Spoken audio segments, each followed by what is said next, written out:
Okay, this is 9-1 homework help. Systems of equations. The first problem says you're offered two different sales jobs. First company offers straight commission of 6% in sales, so I'll call X the sales and Y how much money you make. The second company offers $380 per week plus 3% of sales. How much would you have to sell in order for the straight commission offer to be as good? So we want to know when this one is going to be as good, so we can set them equal. 0.06x equals 380 plus 0.03x. We can solve for x here. Obviously subtract 0.03x and divide by 0.03, and that gives you about 12,666.6. The next problem wants to find the coordinates of P right here. Now to find the coordinates of P, what we can do is place 0, -1, and 2, 0. These are the coordinates for these 2 points. What I'm going to do is make a line out of that. So the slope is up 1/2, so it's 1/2 x, and the y-intercept is -1. So there's my equation. Now I know the y-coordinate here is 5, so I can basically plug in 5 for y and solve for x. If I add 1 to both sides, I get this. If I multiply both sides by 2, I get x equals 12. So this must be the point 12,5. What I basically did is solve the system of equations with this equation and this equation in order to get the solution, which is the point 12,5. Okay, next problem wants to write two equations. We have adults plus seniors, and there's 340 people total. Now it's $9 for an adult, $7 for a senior to equal total revenue of $2,527. This is the system we're solving. Now we can solve this with substitution, for example. If you subtract s from both sides of this and then substitute this in here,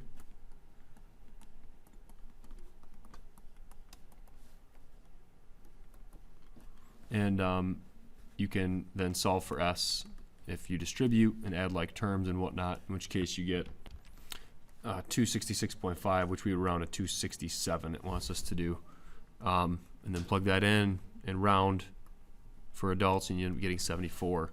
If you plug in this number back into this equation, you get 73.5. So round that to 74, and there's your answer. Okay, the next problem says suppose the perimeter of a rectangular floor is 80 feet. The perimeter here is L and W, so the perimeter would be 2L plus 2W equals 80.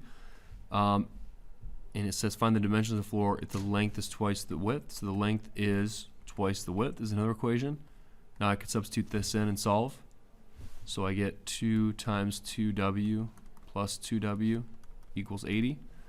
So that's 4W plus 2W equals 80. That's 6W equals 80, in which case W equals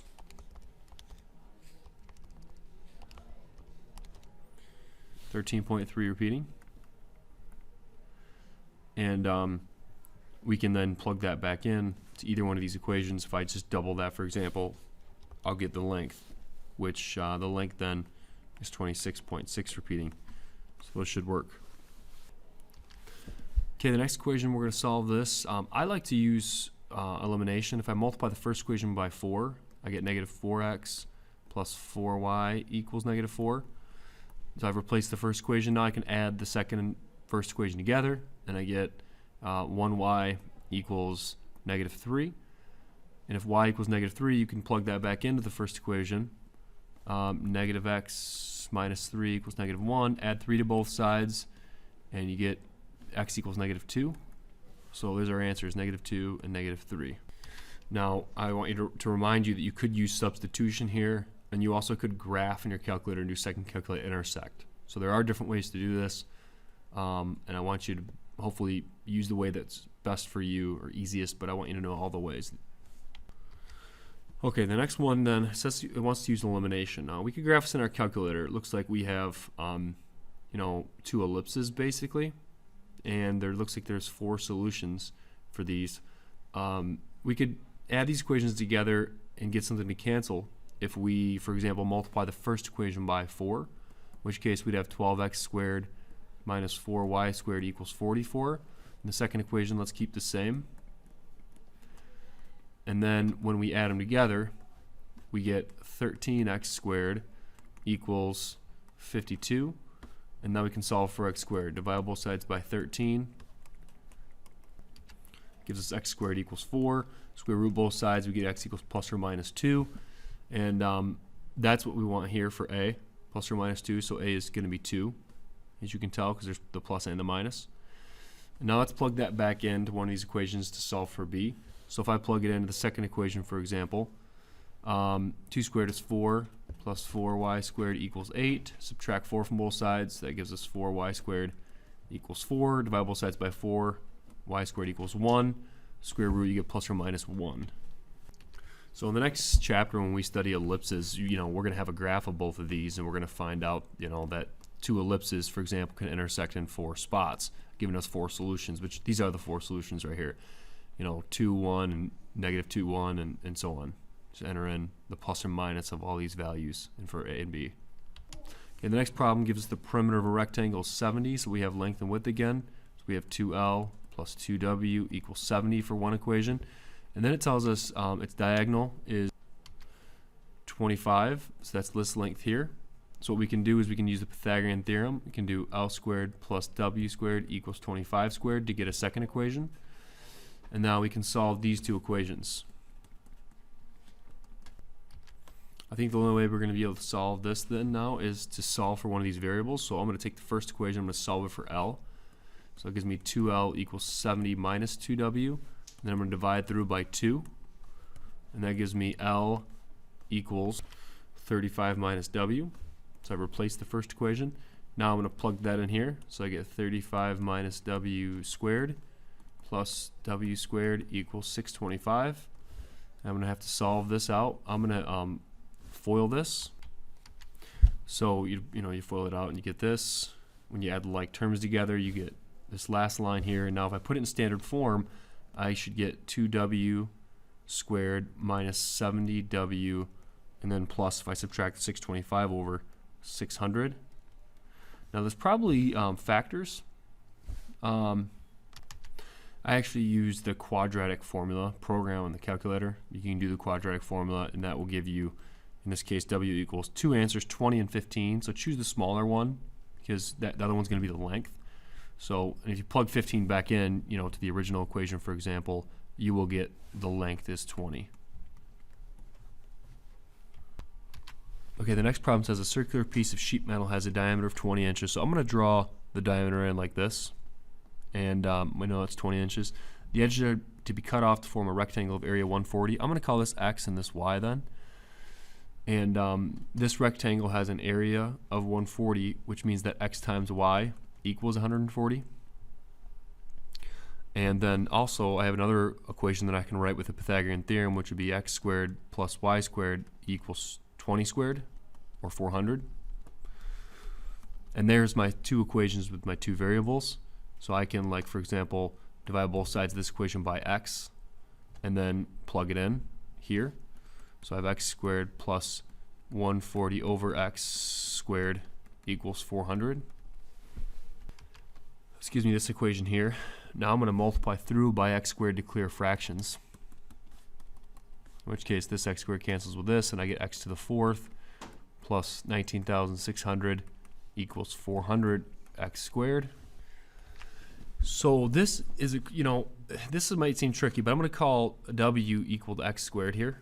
So then I have W squared minus 400W plus 19,600. And I'm going to use the quadratic formula then. And the quadratic formula gives me 2 answers for W. It gives me 57.174 and 342.8286. Now, I obviously want to take the square root of both of those to get X. So if I take the square root of 342, for example, that gives me 18.51 about, or 18.52. So that would be like my width if I use this one. And then if I plug that back in into X, say like in this top equation up here, whatever equation you want, but that's probably the easiest. So take 140 divided by that, then you get 7.56 for the length, which obviously then I should have used this one for the width, the smaller one. because you have to switch these two numbers. There's our two answers, but we'd have to switch those. So if I would have used 57.14, took the square root of that, then I'd get 7.56. And if I plug that back into one of these equations, I'd get the length of 18.52. So here's the length, and here's the width right there. And there's other ways to solve this. I realize this is a tough equation to solve right here, this system. You know, you could graph it. You could graph this, in which case you get a line. I'm sorry, you don't get a line, you get a hyperbola. And if you graph this, you get a circle. So there are two answers, you know, but you want to take the one where the length is the larger number and the width is the smaller one. But yeah, you could solve this by graphing, but you'd have to solve this equation for y. So if I solve this second one for y, I get this equation here, and I'll graph that in this first one in the calculator.